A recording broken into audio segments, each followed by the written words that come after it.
The princess touched the tree no one else would, then vanished. They say the royal garden was planted with the tears of angels, but beyond its edge stood one tree that never bloomed. It loomed just outside the stone wall, crooked and blackened, as if struck by lightning 1,000 years ago and left to stand in defiance. Everyone in the palace knew the rule: never touch the hollow tree. Even the gardeners, brave enough to trim the rose vines with bare hands, wouldn't go near it. Horses refused to graze near its shadow. Birds went silent when they flew overhead. But Princess Elira was not like the rest. She had hair the color of moonlight, and eyes always searching for truths the world wanted to hide. Where her sisters practiced etiquette and embroidery, Elira wandered the palace grounds with a notebook and questions. One question haunted her most.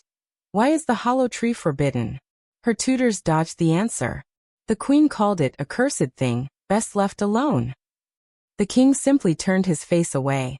So late one evening, when the clouds were thick and the stars hung low, Elira climbed over the garden wall barefoot and stood before the tree. It pulsed with stillness, older than the air, as if time itself had grown tired around it. Her breath trembled. The tree's bark was dark gray, almost skeletal. Its branches curled like claws.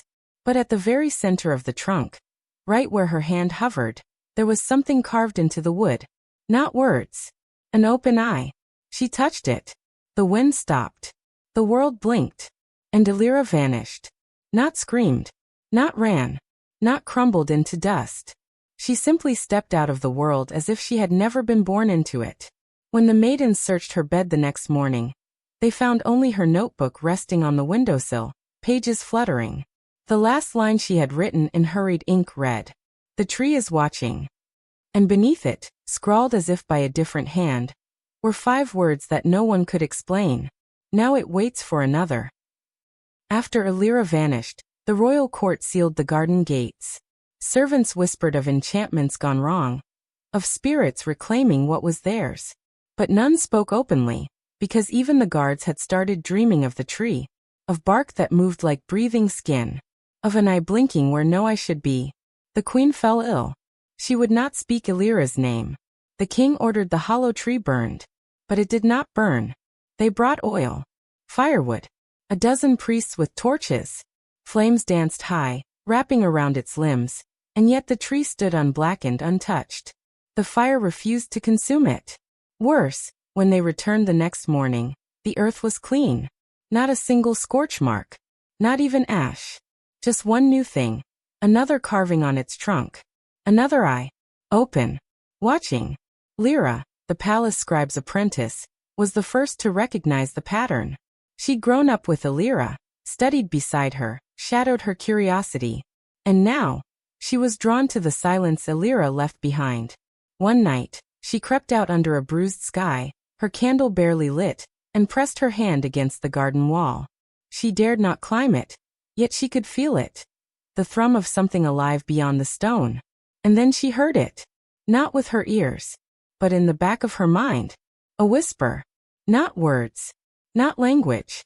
But emotion, cold and blooming, like roots curling around a beating heart. She stumbled back, breath shallow, clutching her ears even though the sound wasn't there. When she opened her eyes, the candle had gone out, and in the dirt beside her, something had been left behind. A single white petal. No flowers had bloomed in the garden since Elira disappeared. And yet here it was. Soft. Warm. Almost breathing. And at its center, drawn in veins of deep crimson, was an eye. Open. The next day, the queen summoned Lyra to her chamber. She was paler now, as if something had drained the life from her veins. Her voice was brittle. "You've heard it, haven't you?" Lyra didn't answer. The queen leaned forward. The tree chooses who it speaks to, and when it does, it never stops. She pressed a key into Lyra's hand. Cold iron. Heavy. "Whatever you do, don't go through the gate." But that night, Lyra stood before the garden again. And the gate was already open. Lyra stepped through the open gate. The royal garden was not how she remembered it. The hedges breathed. The moonlight didn't fall, it hovered. Trees bowed slightly as she passed, as if recognizing something she couldn't name. The flowers, all once colorless since Elira vanished, now bloomed deep red, their petals curling like tongues. And in the distance, at the far end of the garden, the hollow tree stood taller than before, wider, hungrier. Its branches reached toward the sky like they were straining to pull something down. Beneath it, the grass was dead in a perfect circle. And on the trunk, 3 eyes now, all open, all watching her. Lyra's breath caught. "Princess Lyra," she whispered. No answer. Only a flutter, like a page turning in an unseen book. Then the faintest sound, humming. A lullaby she hadn't heard since childhood. Lyra's voice. Lyra staggered forward, her pulse pounding. Her hand twitched toward the tree, but she stopped just short of touching it. Something coiled inside her chest. Not fear. Recognition. This was not a curse. It was a calling. Behind her, the garden gate slammed shut. Hard. Loud. She spun, no one there. But the humming grew louder. She turned back to the tree, and froze. A figure stood at its base. Pale. Hair like silver moonlight. It was Lyra. But her eyes were not the same. Gone was the fire, the questioning, the laughter. These eyes were wide. Hollow. As if looking from behind a glass wall. She raised a hand, palm outward. "Don't come closer," Lyra whispered. Lyra stepped forward anyway. "I came to find you." "You shouldn't have."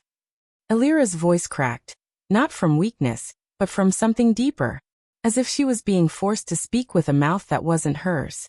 "It knows you now," she said. "The tree doesn't forget those who listen." Lyra's throat tightened. "What is it?" Lyra's mouth moved, but it wasn't her voice that answered. "It is the memory of what was buried," the tree said through her. "And it remembers its roots." Lyra fell to her knees as the earth around the tree began to open, slowly, splitting like a mouth. Roots uncurled from the soil, twitching like fingers. And something beneath them moved. Not a tree. Not a person. Something older. Something waking.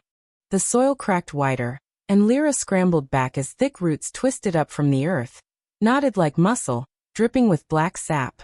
The hollow tree groaned. Not like wood straining, but like something exhaling after a long sleep. Lyra stood perfectly still. Her eyes glowed faintly now. Not gold. Not silver. Something between, like the color of dusk when the last light disappears. She didn't blink. Lyra gasped. "You have to fight it." But Lyra only turned her head slowly, unnaturally, like a puppet tugged by an unseen string. "You don't fight the garden," she said. "You join it." Behind her, the opening in the roots pulsed. Something slithered just out of sight. Huge, silent, patient. Its presence wrapped around Lyra's thoughts like fog. She could feel it smiling somewhere beneath her skin. She tried to run, but the garden didn't let her. Vines burst from the ground, grabbing her ankles. Thorns bit into her skin. The once silent flowers opened wide, revealing hundreds of tiny eyes inside their petals, blinking, watching, remembering. Lyra choked out. "What is it?" The princess stepped forward, her bare feet not touching the ground but gliding just above it. "It's what the palace was built over. What the first kings fed with blood and silence." She reached out and placed her hand on the bark of the hollow tree. All the eyes on the trunk closed at once. And the one at the center, the largest one, opened. It wasn't carved. It was real. Wet. Blinking. Focused directly on Lyra. Lyra's voice was a whisper from behind the veil of the world. "The garden is a skin. The tree is an eye. And beneath it." Her voice trembled now, no longer her own. "Something is remembering how to be alive." Lyra screamed as the roots pulled her toward the opening. Soil filled her mouth. The scent of rotted memory choked her lungs. She reached for anything at all. And her fingers brushed something smooth. Her candle. She struck it against a stone. A spark. Flame. For a moment the roots recoiled. The eyes blinked. The tree shuddered. She ran. Stumbling. Bleeding. Sobbing. Behind her, the garden howled. Not with wind, but with rage. And far away, in the queen's empty bedchamber, all the mirrors cracked at once. Lyra didn't remember how she escaped the garden. Only the sound of the gate slamming behind her like a coffin lid, and the taste of dirt still caught in her teeth. She awoke in the palace infirmary, wrapped in sheets damp with sweat and soil. Her hands were raw. her ankles torn. But worst of all was the silence. The queen was gone. The maid said she vanished in the night, her bed empty, her window wide open. A trail of white petals led out into the hall. The king refused to speak. And the garden was sealed in iron. But at night Lyra heard it still. The humming. It came not from outside, but from within. Soft at first, like someone singing to themselves far underground. Then louder, closer, as if the tree had rooted something inside her. She tried to forget. She burned her candle.